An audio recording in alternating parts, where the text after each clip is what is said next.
Europe 1 vous présente Parole de l'ombre 2. Retrouvez la grande histoire des Français sous l'occupation. Affiches, chansons, tracts, poèmes, journaux clandestins sont reproduits à l'identique. Tournez les pages et dépliez ces archives bouleversantes pour plonger dans l'histoire. Parole de l'ombre 2. En librairie pour 34,80 € seulement. Franck Ferrand sur Europe 1, au cœur de l'histoire. Après nous avoir emmenés au cirque, Franck Ferrand est de retour rue François 1er, mais c'est un sujet grave qu'il évoque aujourd'hui sur Europe 1. Bonjour Franck.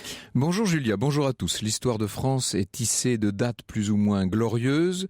Celle dont on va célébrer le cinquantenaire lundi prochain, la date du 17 octobre 1961, fait partie de celles dont il n'y a pas lieu d'être fier. Du reste, les événements survenus cette nuit-là à Paris ont été soigneusement occultés durant des décennies. Et les événements dont vous parlez appartiennent à ce que l'on a appelé les ratonnades d'octobre. Oui, et leur évocation peut servir de sanglant préambule au 50e anniversaire de l'indépendance algérienne. Un anniversaire, vous savez Julia, qui va probablement, même très certainement, marquer l'année à venir.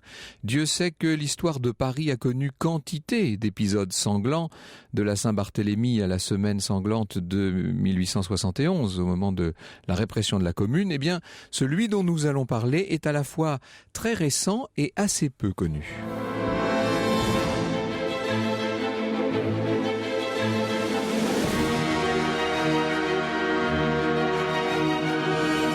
De 13h à 14h sur Europe 1, au cœur de l'histoire. Franck Ferrand.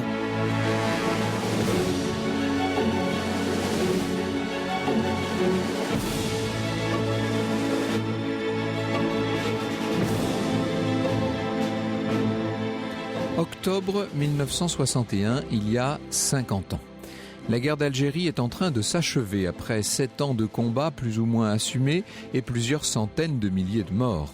Le 8 janvier précédent, en effet, par référendum, les Français comme les Algériens ont massivement ratifié la politique d'autodétermination de l'Algérie, politique proposée par le général de Gaulle. Et dans la foulée, des négociations ont commencé entre des représentants du gouvernement français et le FLN algérien. Le FLN, c'est le Front de Libération Nationale. La volonté d'aboutir du président français est sans faille et du reste, le général de Gaulle pilote personnellement l'ensemble des opérations.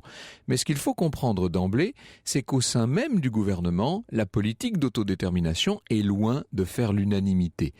Si des personnalités comme Louis Joxe, évidemment, c'est l'homme chargé des négociations côté français, ou comme Edmond Michelet, le garde des Sceaux, soutiennent la ligne du général, en face, d'autres hauts et même très hauts responsables, à commencer par le Premier ministre, Michel Debré, sont ulcérés à l'idée d'abandonner l'Algérie.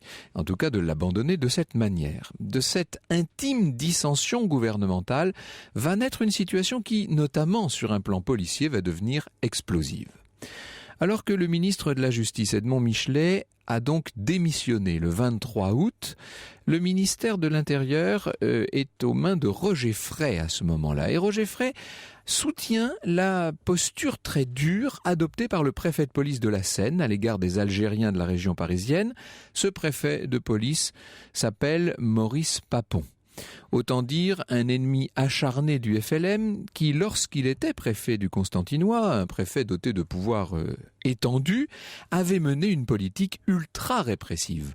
Maurice Papon fait partie de ceux qui aimeraient voir capoter les négociations en cours et en cet automne 1961, il se montre intraitable à l'égard des immigrés algériens qu'il entend contrôler, maîtriser par l'intermédiaire notamment d'un service de coordination des affaires algériennes installé à la préfecture de police.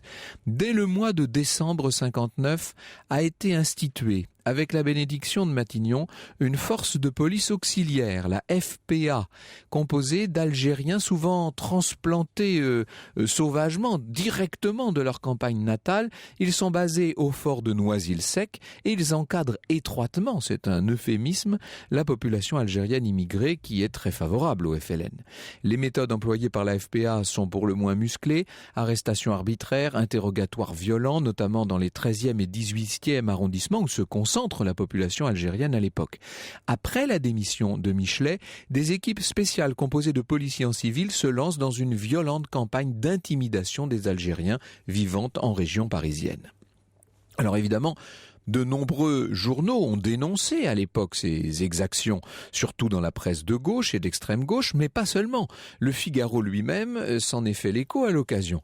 La tension monte et la violence. Le FLN, qui de son côté n'est pas réputé pour faire dans la dentelle, s'en prend à des membres de la FPA qui sont retrouvés morts. Et du reste, alors que le FLN appelle ses militants à essayer de provoquer des désertions dans les rangs de la FPA, les autorités constatent une multiplication des désertions au sein de cette force spéciale. À l'échelle diplomatique, le 2 octobre 1961, le FLN propose de reprendre les négociations avec le gouvernement français à Évian, des négociations qui donc doivent reprendre au printemps suivant, en 1962.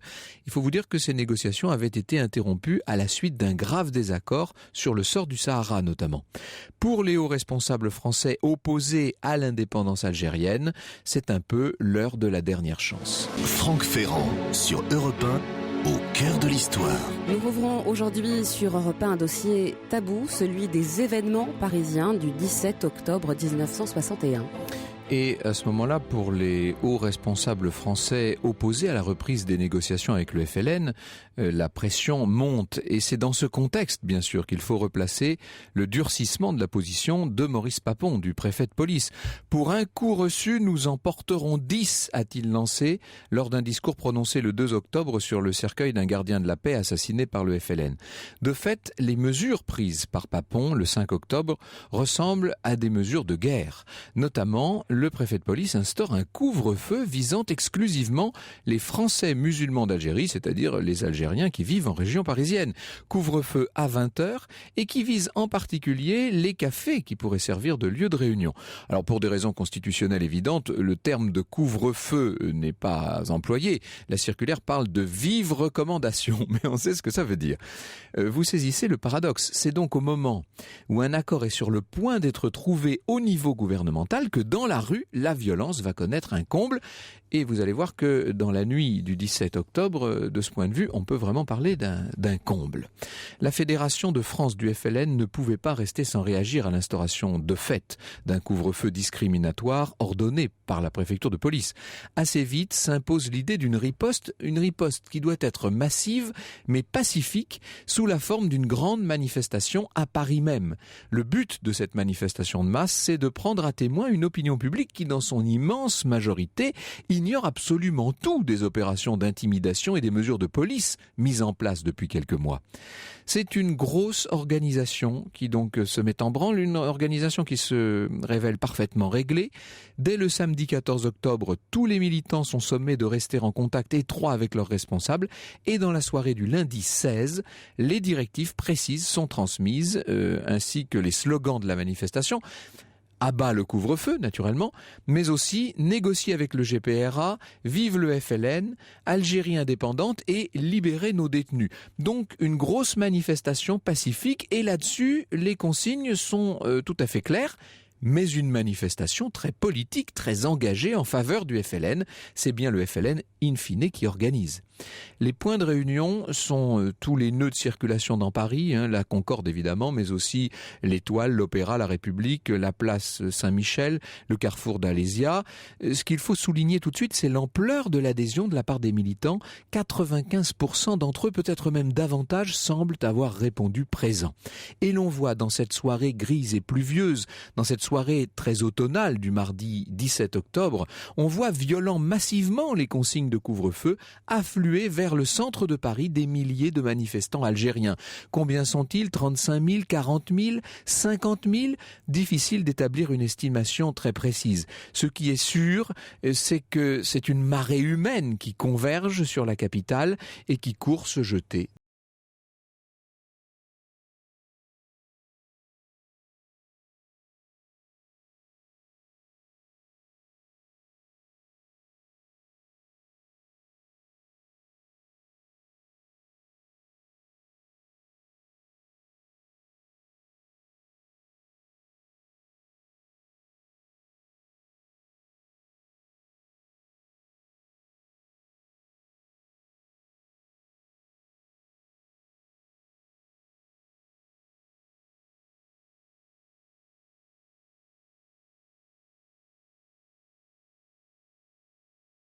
Kiev. Franck Ferrand nous relate aujourd'hui les ratonnades d'octobre. Restez avec nous, il revient dans un court instant. Franck Ferrand sur Europe 1, au cœur de l'histoire.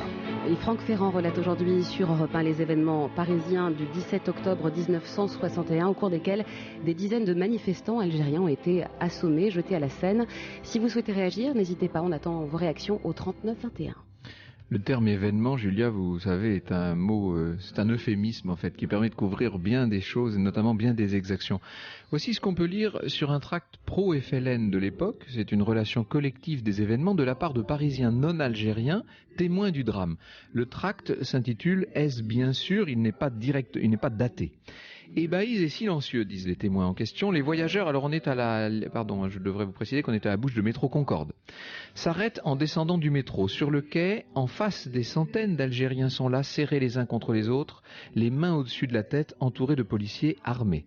Lentement, les voyageurs reprennent leur chemin, tournant la tête pour regarder encore une fois cette masse d'hommes. Tout d'un coup, nous entendons, venant de l'un des couloirs qui mènent à la station, des cris de douleur. Cherchant à voir d'où ils viennent, nous entendons, venant d'un autre côté, des cris suivis d'applaudissements. Intrigués, nous nous dirigeons dans cette dernière direction. Toutes les issues sont gardées par des agents.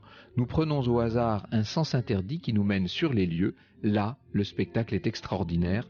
Une centaine d'Algériens, peut-être plus, groupés en cercle, crient « Vive l'Algérie algérienne » et applaudissent, recommencent « Vive l'Algérie algérienne » et applaudissent encore.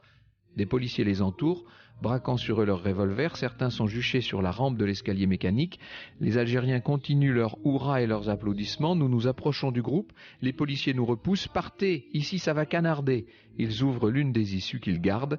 Là, c'est un autre spectacle. Une file interminable d'Algériens passe, tous les mains sur la tête. Ils subissent au passage, tous les 2 ou 3 mètres, coups de matraque et coups de pied des policiers. Leurs têtes sont en sang. Nous avons même vu un bâton se briser sur une tête. Le défilé continue. Combien d'hommes? Et les coups pleuvent, sans arrêt, des matraques qui tourbillonnent. Quelques Français veulent intervenir.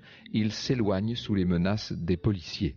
Cette relation anonyme n'est qu'un minuscule aperçu du genre de scènes qui vont se répéter un peu partout dans Paris, à tous les points de concentration de ces manifestants pro-FLN. Ce qui se passe du côté de la préfecture de police est important. Voici le témoignage indirect d'un gardien de la paix rapporté par le journal Vérité-Liberté. C'était une feuille très engagée, cofondée par Pierre Vidal-Naquet. On est là en novembre 1961, donc un mois à peine après les événements. Lorsqu'il est arrivé, on parle de ce gardien de la paix, lorsqu'il est arrivé pour prendre son service, la cour de la préfecture était pleine d'Algériens arrêtés dans la soirée. Les agents de police étaient très excités et mécontents. Ils avaient été impressionnés par les manifestations algériennes et certains qui avaient été surpris par la tournure grave des événements estimaient avoir été exposés sans organisation et sans ordre, ce dont ils faisaient grief au préfet de police. De leur côté, les Algériens, quoique très dociles, finirent par demander des explications sur leur sort. C'est alors que certains policiers eurent l'idée de faire une mauvaise plaisanterie à M. Papon. Ils ouvrirent aux Algériens la porte conduisant aux appartements privés de leur patron. Celui-ci crut à une mutinerie et à une menace contre sa personne. Il appela des renforts par téléphone. Il y eut alors un matraquage odieux où les policiers arrivés de l'extérieur et ceux qui étaient à l'origine de l'affaire conjuguèrent leurs coups, se servant notamment de bancs pour abattre les prisonniers. Il fallut ramasser de nombreux Algériens pour les charger dans les voitures de la police. En quel état étaient-ils? S'ils n'étaient pas morts, dit notre informateur, c'est qu'ils avaient la carcasse dure.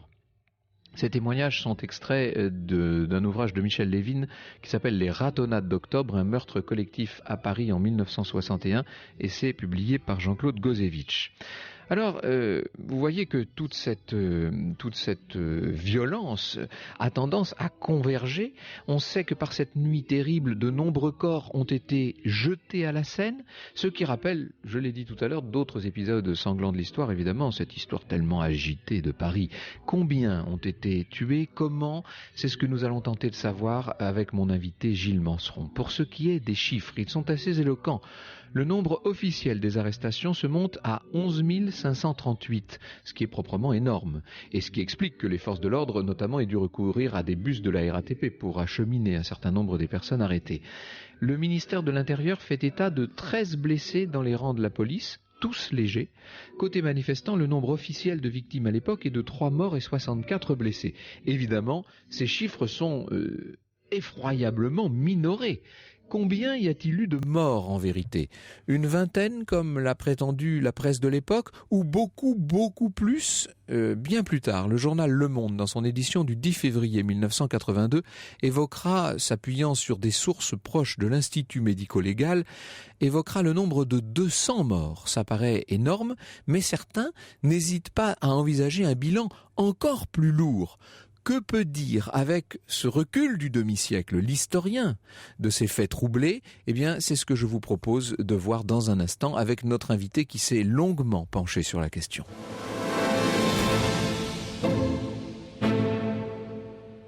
Gilles Manceron est avec nous et merci beaucoup d'être des nôtres. Vous avez signé la préface donc du 17 octobre 1961 par les Textes de l'époque, publiés au Petit Matin, et vous avez établi une longue postface dans l'ouvrage Le 17 octobre des Algériens aux éditions La Découverte, un ouvrage de Marcel et Paulette Péju. On peut dire, Gilles Manceron, que vous connaissez par cœur le sujet, combien ont été les morts algériens au moment de cette nuit terrible du 17 octobre? Il est difficile d'affirmer un nombre précis de victimes pour différentes raisons, parce que des gens ont été inhumés dans des cimetières parisiens sous les simples termes de inconnus, FMA, Français musulmans d'Algérie, inconnu, sans nom patronymique. Parfois, on retrouve cette mention sur des registres d'hôpital ou des registres de l'Institut médico-légal. Donc, c'est très difficile. On peut établir une liste des disparus, si je puis dire, de cette période, étant entendu aussi que des cadavres ont été découverts dans la Seine, des gens ont été tués dans les semaines qui ont précédé le 17 octobre 1961. Donc, Jean-Luc Einaudi, par exemple, a établi une liste de 350 noms, mais on ne sait pas s'ils correspondent effectivement à des gens qui ont été tués ou qui ont été tués au moment du 17 octobre précisément. L'image qu'on a conservée, c'est celle de corps jetés à la Seine, évidemment. Nous revenons dans un instant sur cet aspect et essayons de démêler le vrai du faux dans cette histoire. L'histoire sur Europe 1, c'est avec Franck Ferrand. On vous retrouve, Franck, avec votre invité sur Europe 1, Gilles Manceron, historien spécialiste du colonialisme français et l'un des responsables de la Ligue des droits de l'homme. Un des grands ennemis du colonialisme, disons-le. Vous êtes, Gilles Manceron, donc l'un des grands historiens de cette question. Vous connaissez bien le sujet. Pendant très longtemps, on l'a totalement occulté. Nous allons voir d'où venait cette occultation. Ce qui est certain, c'est que pour ce 50e anniversaire, on parle pas mal de ces événements du 17 octobre 1961. Des municipalités comme Nanterre, comme Bagneux font des cérémonies. La ville de Paris, ça n'est pas la première fois du reste, va organiser un dépôt de gerbes, puisque le maire de Paris va déposer une gerbe devant la plaque commémorant ces événements, à l'angle du pont Saint-Michel et du quai du Marché Neuf. Ce sera donc lundi à 12h15. On a mis cette plaque comme par hasard le long de la Seine, parce que, comme je le disais juste avant notre interruption, c'est bien cette image qu'on a, celle de cadavres emportés par la Seine. Et repêchés un peu plus bas, en contrebas, pendant des semaines, dans les semaines qui ont suivi donc cet événement. Effectivement, il y a des initiatives pour ce cinquantenaire. Les maires des communes de la banlieue ouest vont se rassembler au pont de Neuilly, pas sur la partie dépendante de la commune de Neuilly, parce que le maire de Neuilly n'a pas voulu, mais l'ensemble des maires de la banlieue au-delà du fleuve vont faire un geste de ce point de vue-là. Et je crois que ce cinquantenaire marquera une nouvelle étape de cette reconnaissance. Est-ce que justement, avec ces 50 ans, on ne pourrait pas dépasser le clivage politique évident là sur une question comme celle-ci, et admettre qu'il y a un fait historique et une occultation tout à fait incontestable? On a commencé à parler de ces événements 25 ans plus tard, pour le 25e anniversaire d'ailleurs, donc on était là au milieu des années 1980. Absolument. Il y a eu pendant 25 ans un silence complet, ni film, ni livre, ni articles dans la presse, ni travaux universitaires non plus sur ces questions. Et donc, en revanche, il y a eu des publications immédiatement après, fin octobre, en novembre, jusqu'au début de l'année 1962.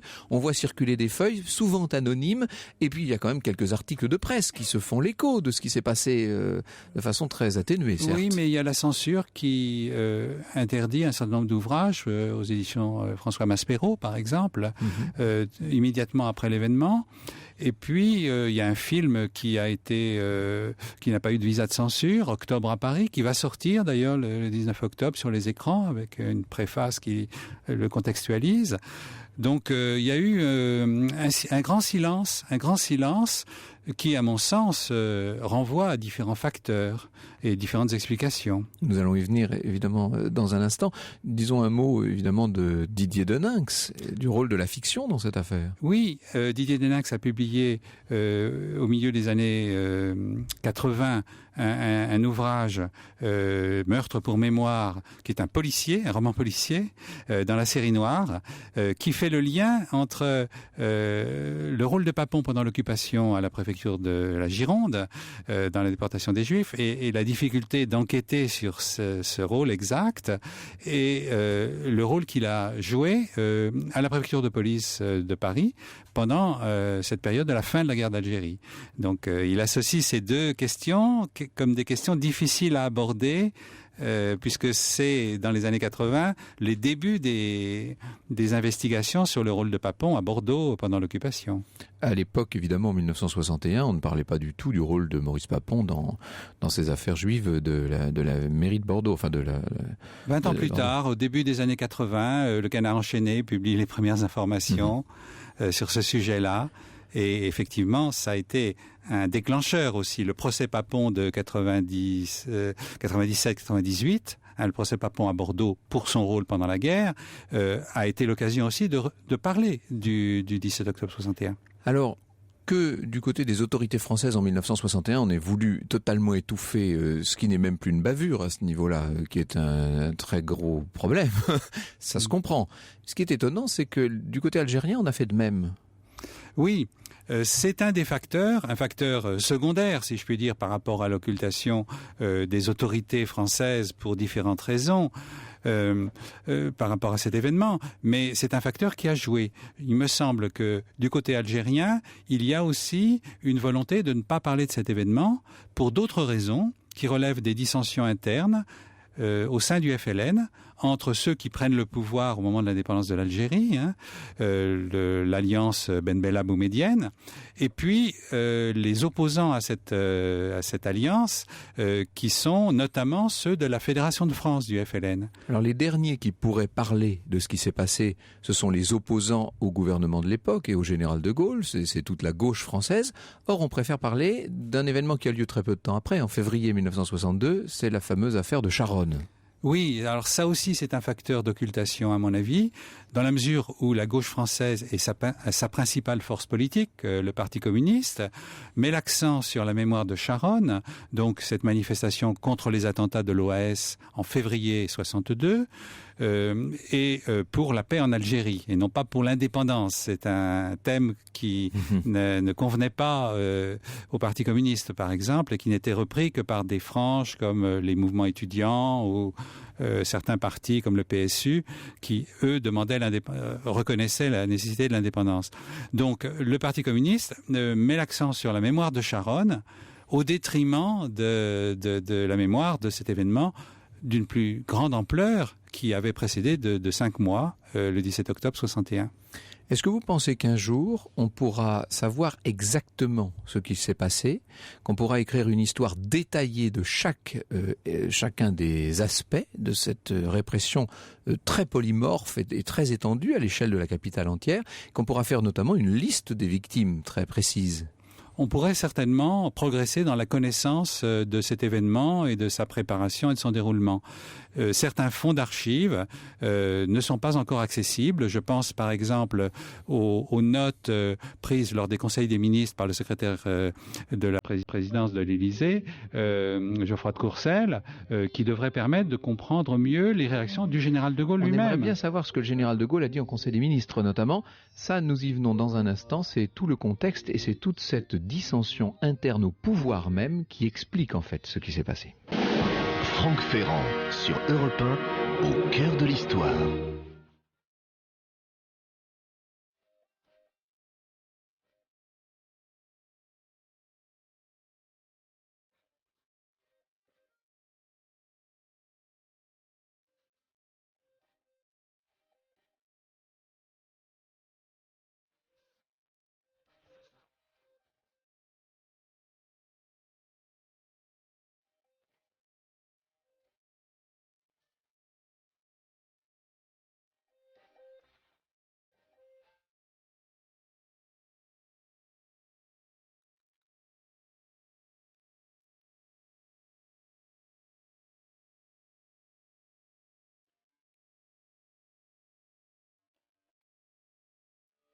Dans la gueule du loup, les têtes raides sur Europe 1, sur un poème de Kateb Yassine, Franck. Oui, c'est un poème de l'époque qui dénonce directement ce qui s'est passé et l'espèce d'aveuglement, la cécité dont ont fait preuve non seulement les témoins éventuels, mais tous ceux qui, par le biais notamment de la presse, auraient sans doute dû raconter les choses.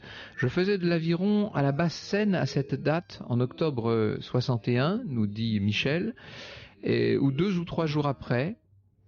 Nous nous entraînions et j'ai pu voir des cadavres flotter après les écluses en amont.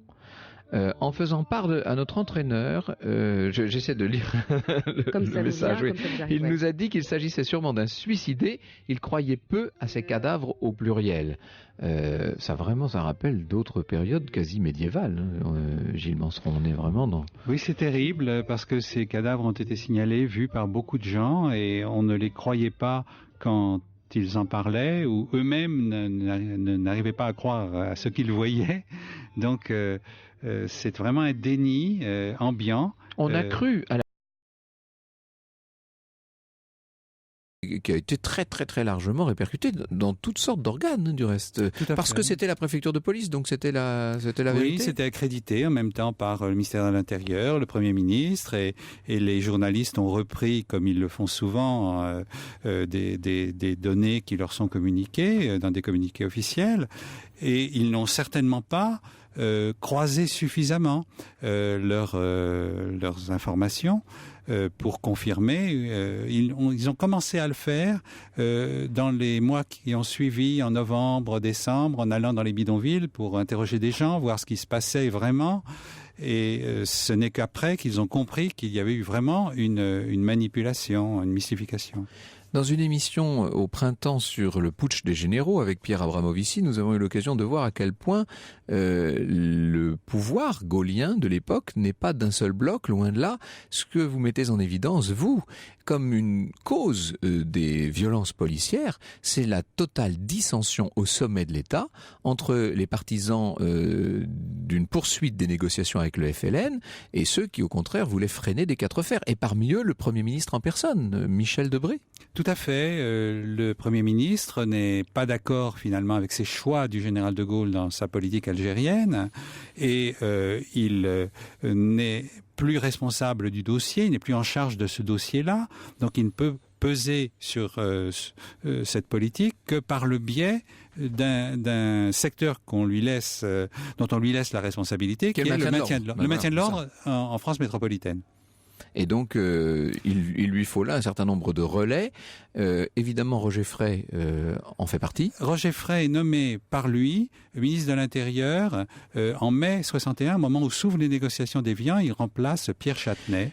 Tant que Edmond Michelet a été garde des Sceaux, il y avait en quelque sorte un garde-fou, si je puis dire, qui saute à partir de la fin du mois d'août 61. Tout à fait. Alors Edmond Michelet est un verrou encore plus sérieux par rapport à ses velléités du Premier ministre de mener une guerre contre le FLN et contre l'immigration, puisqu'il s'oppose à l'emploi de la torture, par exemple, par la force de police auxiliaire mise en place par Maurice Papon au sein même de la capitale. Et il est pour de bonnes relations avec un certain nombre d'avocats, ou du moins pour leur laisser faire leur métier. Des gens comme Paul Tedjen, par exemple, qui est nommé au Conseil d'État, est apprécié par Edmond Michelet. L'un et l'autre sont d'anciens résistants et sont de milieux catholiques attachés à un certain nombre de valeurs morales qui les amènent à refuser l'emploi de la torture, comme quelqu'un comme le général de Bollardière, par exemple, aussi, pendant la bataille d'Alger. Donc, Michelet est un adversaire de la politique du Premier ministre et Debré finit par obtenir son départ fin août 61. Il nous reste très peu de temps, mais il y a 2 aspects que j'aimerais que nous évoquions, même à grands traits. C'est souvent l'intérêt d'ailleurs de ces événements que d'apporter un éclairage sur des populations quasiment oubliées ou ignorées. C'est d'une part la présence de tous ces immigrés algériens favorables au FLN dans la région parisienne dès cette époque. On est très tôt, là, on est en 1961. Oui. Il y a eu à cette époque-là une émigration qui est d'ailleurs accentuée par la guerre, parce que les gens fuyaient les conditions d'un pays en guerre.